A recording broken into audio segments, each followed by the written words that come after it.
What's up, guys? Welcome to this new video here on Elvis is the Man. So I came across this little article today saying that Barry Manilow is set to beat Elvis's record in Vegas for the most shows played. Now every time I see somebody breaking another Elvis record, I kind of cringe because that person or their group of fans will be like, oh, we have this record now, it's not Elvis's, and somehow they think that, you know, they're superior to Elvis. But you gotta remember that it takes these people years to beat records that Elvis made in only 42 years of being alive.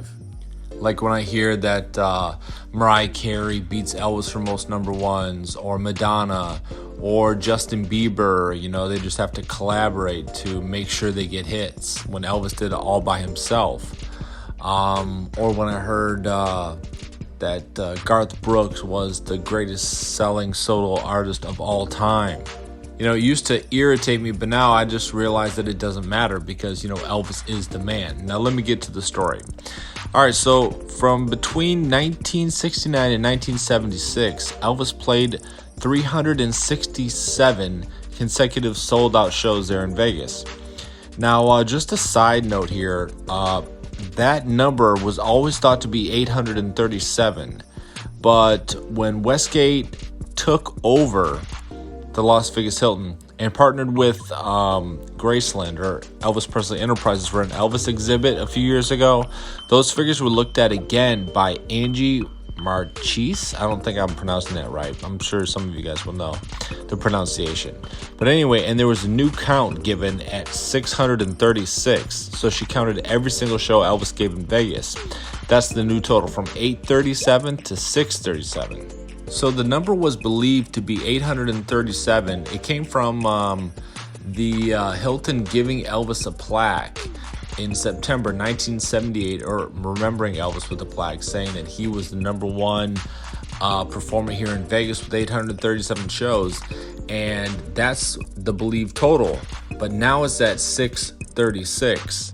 So they believe the first number, 837, was probably given by Colonel Parker, you know, to the Hilton to puff up Elvis's numbers or Elvis's legacy. And others think that maybe it was actually the Hiltons who gave Elvis that number. But anyway, it stands at 636. Now, back to the story. Barry is scheduled to break that mark by 2023, so about 2 more years, because he just scheduled 105 shows between October of this year and then. So here's a question I pose to you guys. If Elvis would have lived past 42, okay, if he would have lived past 1977, you know, Elvis did his last show in Vegas December 1976. So if Elvis would have survived, do you think that Elvis would have signed future contracts with the Hilton Hotel? Now, we all know, or at least a lot of us do, that Elvis really despised Vegas by like 1973, 74. He would say he hates this town. He didn't want to be stuck in these contracts anymore. I guess he was feeling a little optimistic when that second contract was signed in 74. But Elvis was so bored with Vegas because Elvis, as you know, was the type that needed a challenge. He didn't like playing the same shows, the same venues, the same little stadiums around the U.S. He wanted to do bigger things, but that's another topic. So playing to the showroom, which held 2,000 people, but I think the fire department would only or at least only stated, I believe, that it was like 1,100 people there, but the Hilton said they would push in about 900 extra people. I don't know how they got away with that with the fire department requirements.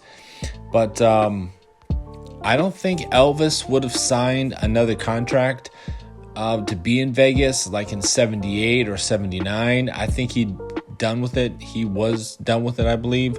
You know, Elvis did have a tendency to get himself in a rut, like with the movie scripts and, you know, the Vegas for about another 8 years. But, you know, once Elvis woke up and really realized this is what he wanted, once he was pushed to a point, he would put his foot down.